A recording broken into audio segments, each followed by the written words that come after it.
fourth quarter that allowed Miami to run away with this one? 30 to 15.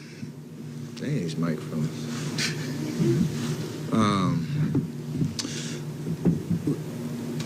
We played a lot of energy. They ran zone the whole quarter, which took the flow out of it a little bit, and they did it in the Bay, which was we kind of knew we were prepared for it, but had some contested looks that were tough, a couple turnovers that were tough that killed momentum. Just a tough way to finish. We are not a moral victory team by any stretch, but can clearly say we played better tonight. Just got to keep building on that to get ourselves back on the right track. You mentioned the zone. Steve kind of thought that's something you guys might see moving forward because it has been effective. What's kind of been the issue for you guys going against it?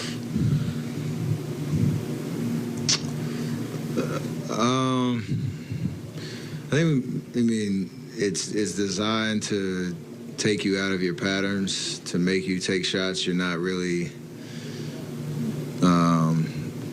as comfortable with because it's not out of your normal offense. But you have to put a lineup out there that's kind of predicated on shooting just to make sure you have the right spacing and just be decisive with what you're trying to do.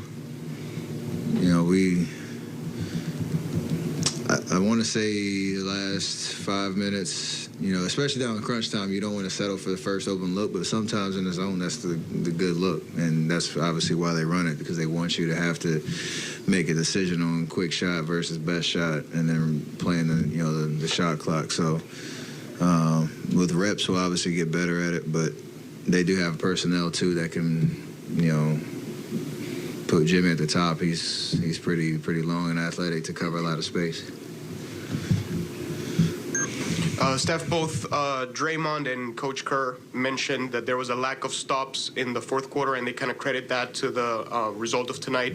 How do you guys patch up this lack of stops and perhaps a lack on defense earlier on in the season so it doesn't grow into a problem moving forward? Just try to have better possessions on offense first. And, we had a couple turnovers that led to open threes in transition. I think the beginning of the fourth quarter, they got comfortable kind of lining us up from three. Certain guys that are out there for a specific reason, we let them get going. When you give up, 41 to Strus and Robinson, it's going to be tough, especially like you say, what they're out there to do, so you got to take that away, and we didn't. We just got to want it. Nobody's going to make it easy on us. We got to really want it. Any thoughts on the late overturn call? It's an awful call. What you think I was supposed to say? I was walking to the free throw line, thinking that I was going to get 3 free throws and, have an even score with a minute, some change left. It's a tough one. I clearly felt a lot of contact. I don't know what they saw besides the high five contact they talked about, but you got to be allowed to finish your motion, I felt like. Especially when you slow it down in the slow-mo, it's pretty clear. There's a lot of contact, but what do I know about calls? Another question for calls for you, because you know so much about them. You say Jordan was called for 3 carries, and Draymond was talking about how that's something that now if you're going to be calling some on one, you're going to have to be calling them on everyone, because as guards, every guard pretty much carries. What's your take on that? Yeah, just be consistent. Let us know how you're going to call it, and that should be the standard every night so everybody can make adjustments. It's how the league works year to year, whatever the point of emphasis is and how the game evolves. And, it's only right that if you're going to call it and be consistent, we'll make adjustments and everybody will keep it moving. That's on them and it's on us to find that middle ground. And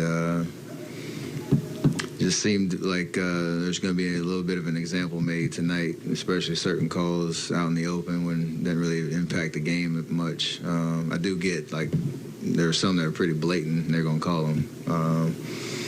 But like you said,